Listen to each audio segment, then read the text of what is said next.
At the start of the anecdote, a face on the news looking through his notes. A rose in a retrograde motion. In the end, we will suffer like we should.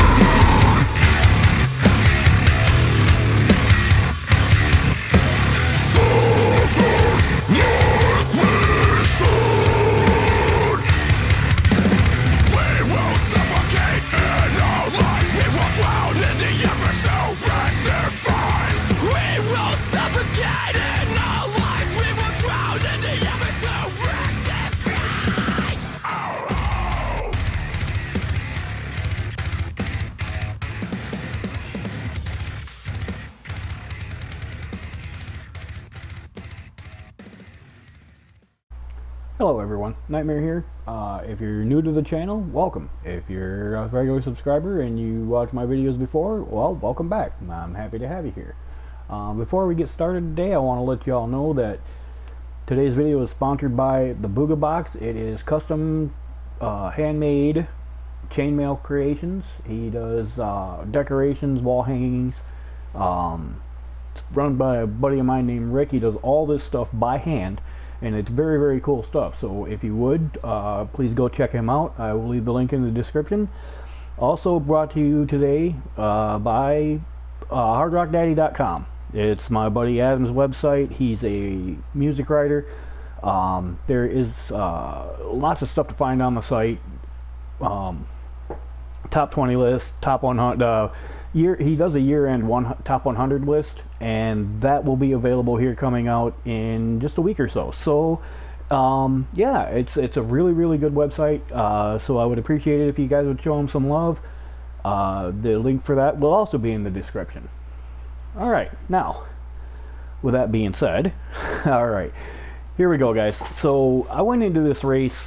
This is on my UK account, as you can probably tell from the name on the left side there. And I went into this race. I had done some practice on my regular accounts with the Jaguar and the Viper, and neither one of them were really very good for me. So I was just I went into this one just to run, you know, basically a practice race. But when I got onto this account, I realized that I had just started this one, and I really didn't have very many cars. I had a Cayman, I had a TT, and one other car, and then I had the Mustang. So having driven the Mustang a lot as my manufacturer on my other two accounts, I decided to just give it a shot with this one. I had like 5 minutes before the race started to go in, and so I only got in a couple of practice laps. So it was really interesting. Fortunately, I know how the Mustang handles. I know what it can do.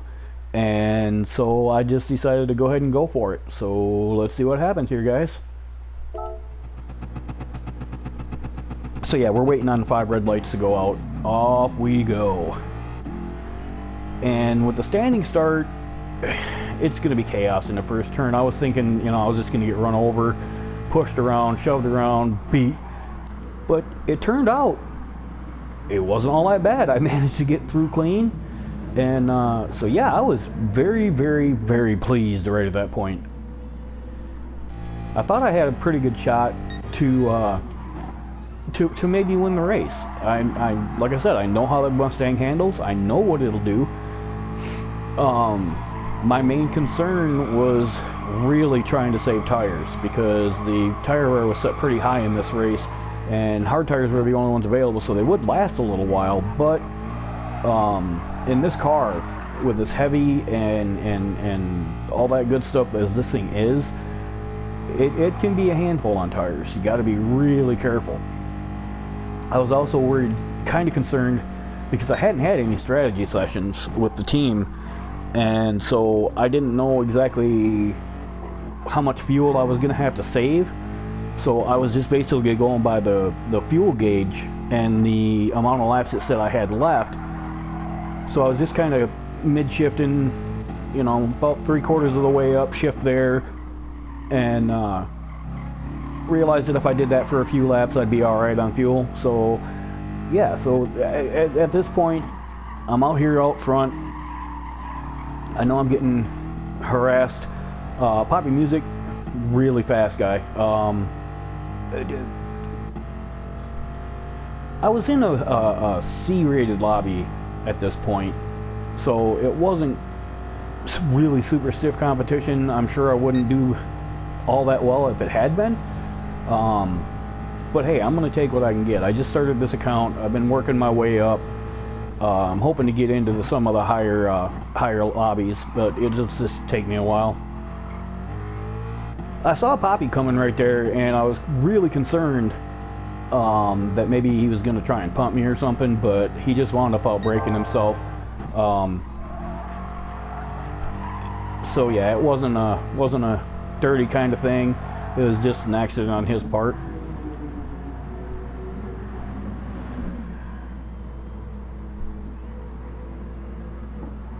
So yeah, as you get the view here, you can see things are pretty well spread out already. Me and the first 3, 4, 5 cars are doing okay. Getting a little bit of a gap in the proceedings here, which for me is a good thing. Except for the fact I'd really right here, Curto Bestia. After the race, he did apologize for that little punt. I didn't consider it. I wasn't mad about it. No, it wasn't that big a deal. I lost a couple spots. I figured I could probably catch back up to him if it came down to it. So yeah, I wasn't real upset with him about that. Had it been a harder hit, had it knocked me way off track or something like that, I probably would have been a little more irritated. But when it's something like that, it's something, I'm not going to say really small, but minor. It's not huge. It wasn't an absolute slam. He just missed his braking point and got into me a little bit. Not a big deal. It's just not something that's going to bother me for for the rest of the race. He did pick up a penalty for it. I kind of felt bad for him because I didn't think it was really all that bad, so I didn't I didn't consider the penalty worth the crime, because it really wasn't that much of a crime.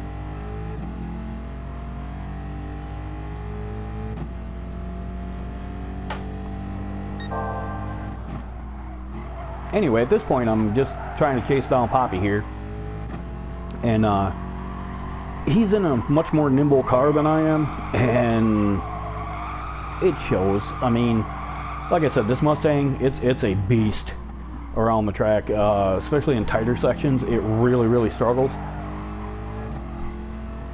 But on the straightaways, man, there's a few cars that stand out on the straightaways, and the Mustang is one of them. It's a really quick car going down the straightaway, especially if you pick up the slipstream. Yeah, you're in good shape then. Not having had any, well, nothing to speak of as far as practice. I was a little bit off on some of my braking points. I did start to later on in the race kind of pick up where to brake, stuff like that. It just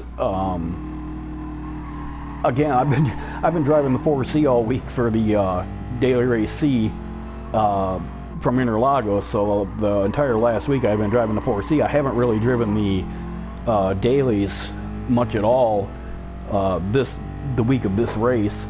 So you go from driving the 4C to driving the Mustang, it's quite a big difference.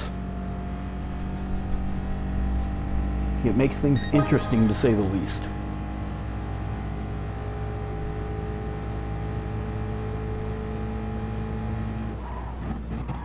So yeah, it took me a couple of laps to figure out where my braking points are going to be.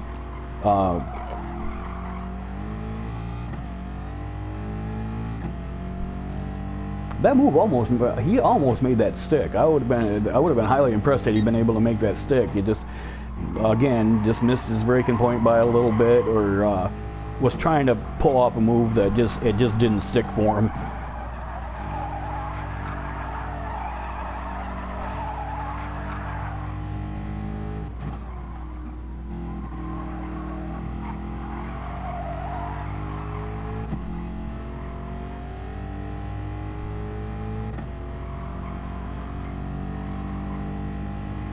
Alright, so nothing much happens here for Lex a little bit, so I'm going to go ahead and move ahead just a touch here.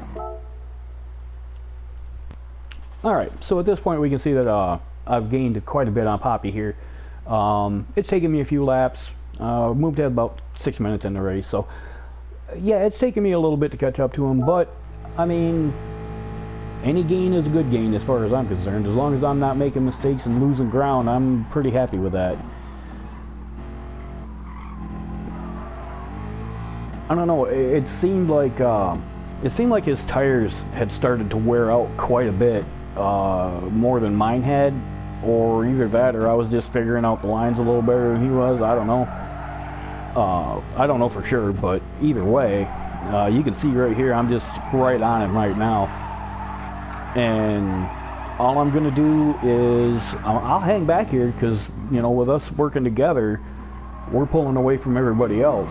So I'll just hang on his bumper and just kind of not push him around the track per se, but just kind of, you know, work together, stay in his slipstream, and work our way forward. But right there he brakes really early, and so I had to, you know, duck inside to get around him without hitting him. Otherwise I would have punted him off the track, and I didn't really want to do that, so I just ducked to the inside, took evasive action, and it worked out.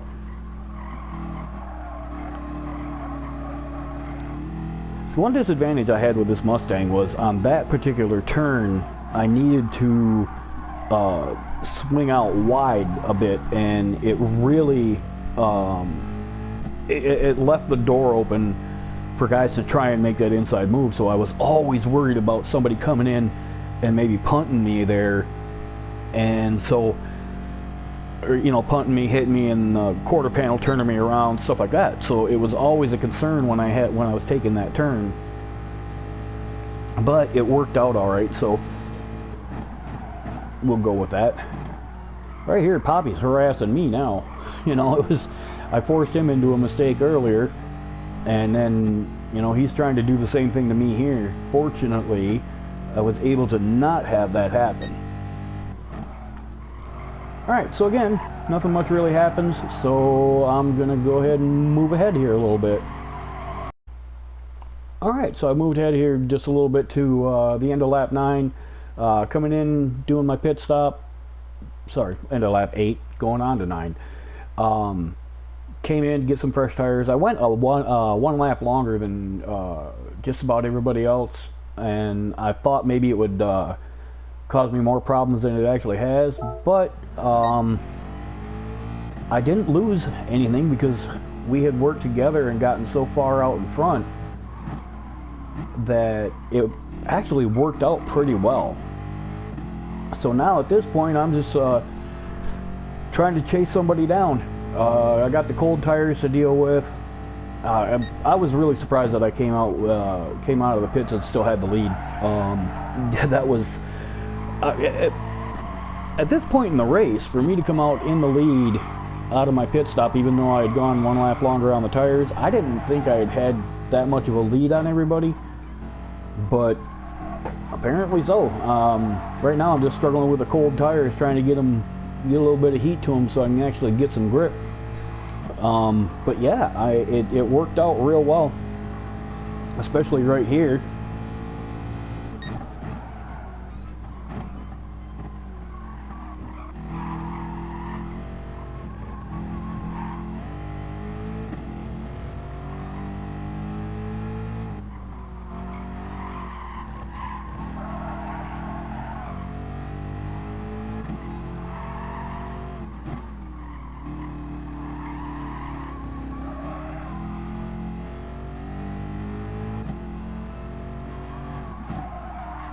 Alright, so from this point I basically just hold on to the lead, and so we're gonna move ahead here towards the last lap and watch what the finish winds up being.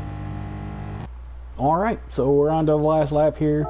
As you can see, I think, yeah, old Poppy and Carter Beastie are still there, so I have to finish this lap and hope that I don't make any mistakes and just try to hang on right at this point. So yeah, we're gonna see what happens here on this last lap. I'll just hush and let the car speak for itself. I love the sound of this car.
Alright, so as we come around the last turn here, I am just elated. I could not possibly be happier about the result. I would have been happy with the top 5, top 10, considering all the lack of practice that I had. But again, I am just over the moon about getting this win. They don't come often for me, so when they do, I'm a very happy camper.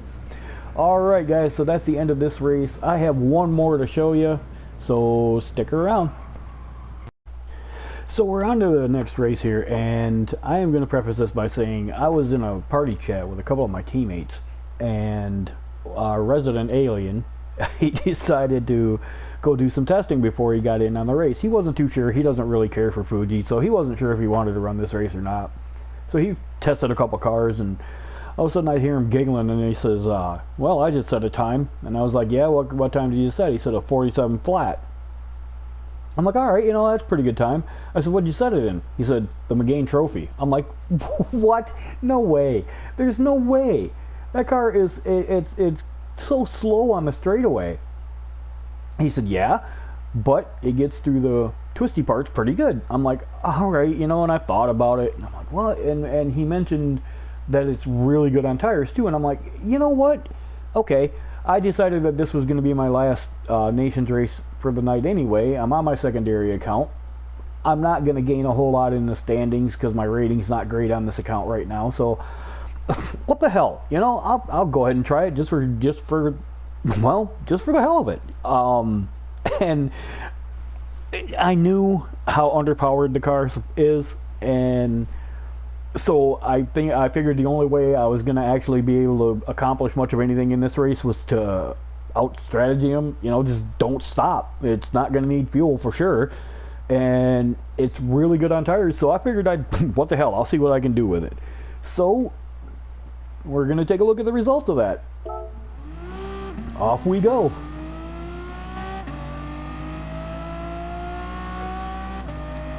So I'm coming into the first turn here, and I'm in 8th, unlike the last race where I was in 2nd place, which kind of helped me a little bit. I'm in 8th here.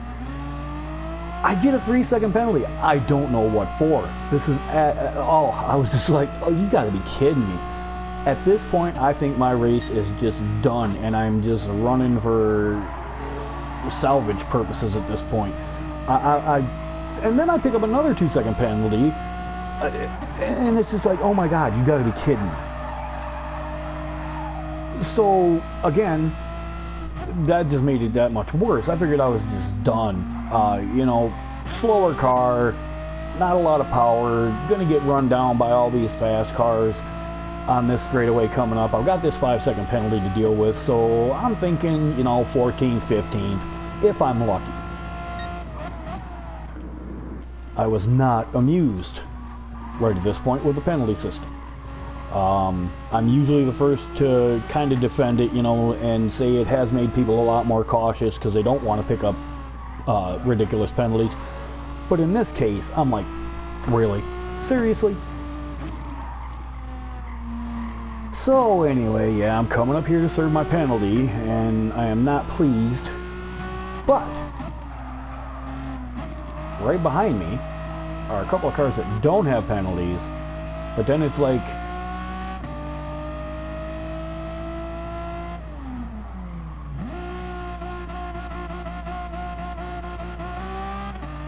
I guess I had put enough of a gap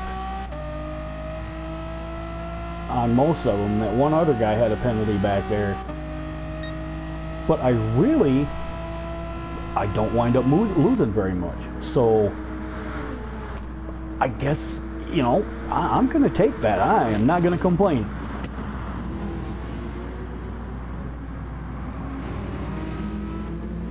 So now I'm thinking, well, maybe it's not so bad. Maybe my race isn't quite as ruined as I thought it was. So let's put my head down and let's see what I can do with this.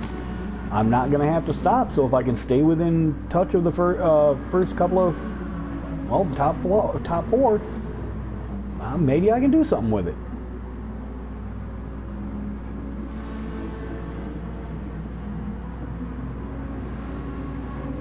Get a really good run on that Viper right there.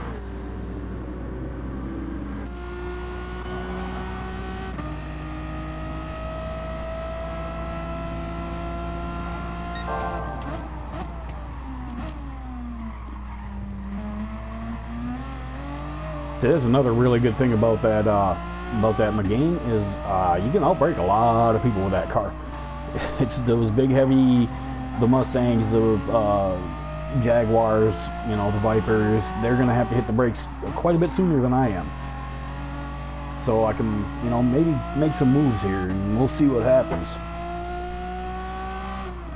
So I get around that Viper, and then it's a matter of, well, you know, I know he's going to run me down, but let's see what he can do here.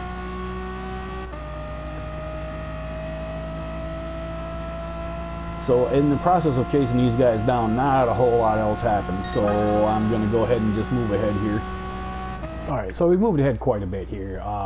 There was really not much going on. I wound up getting past G-Man You're Fast, who was running second at the time, because he made a mistake going into the small chicane there shortly after I paused this last one. Really wasn't worth seeing. He just made a mistake, went off track a little bit. I got around him going through there.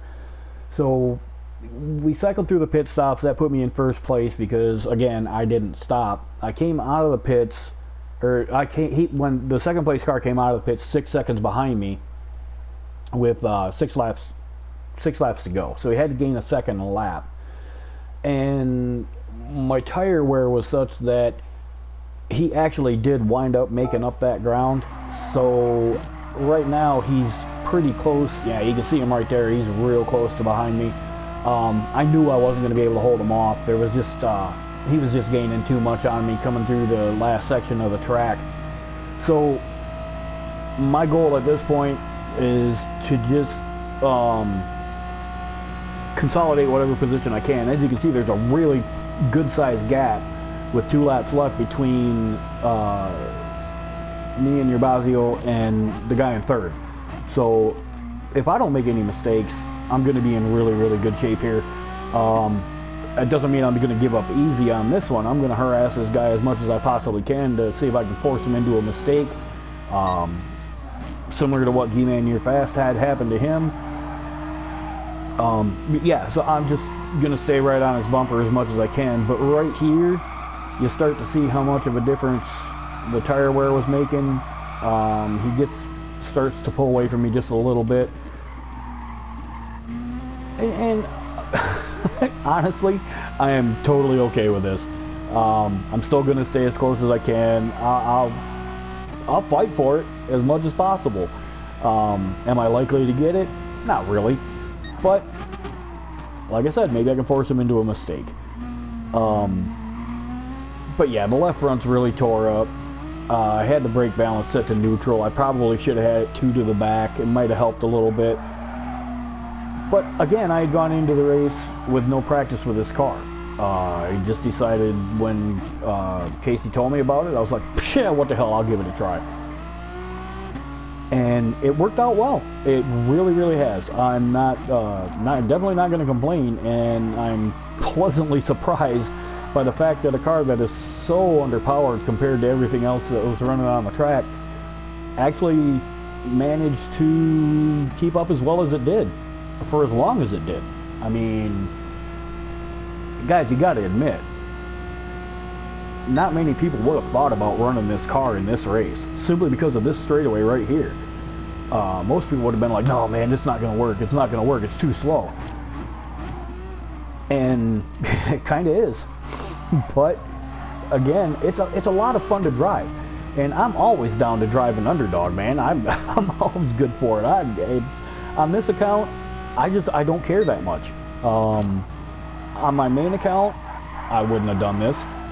I'm A-rated in that account, and I know there's no way I would have been able to keep up with the guys up in those lobbies. So on this account, it was like, why not? We'll just give it a try and see what happens. What's the worst that could happen? I finished last. So yeah, I mean, for me, this is a great result. You know, car combination, track combination. I used to really not like this track until a few months ago, and one of my teammates made a couple of suggestions. Bagger, thank you. He made a couple of suggestions. It was a daily C race, and he suggested I try the Porsche. Well, the Porsche wound up handling a Porsche, whichever you want to say. It wound up handling well enough. It was the Group 3 race. And so I was like, I started to get used to the way this track goes. So I've gotten to the point where I like it. Not as much as I like some tracks, but I don't hate it like I do like Nürburgring or Catalunya. Those two tracks, they are just not me. I don't like them. So anyway, yeah guys, I got a really good result with a car that is supposedly severely underpowered and is just no good for a race like this. So if you enjoyed the video, please consider hitting that subscribe button. If not, just leave me a like. I would really definitely appreciate it. I want to give a shout out to Enox for supplying my music today. My boy Roy plays bass in that band, and it is badass stuff, guys. Please go show them some love. They're available on Spotify. They have a Facebook account, Instagram account, Twitter account. You can find them just about everywhere. So yeah, until next time guys, this is Knightmare. Peace.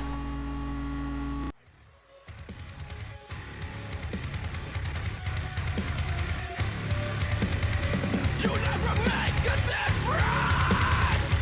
God made his decision. At the start of the anecdote, a face on the news looking through his notes. A rose in a retrograde motion. In the end, we will suffer like we should.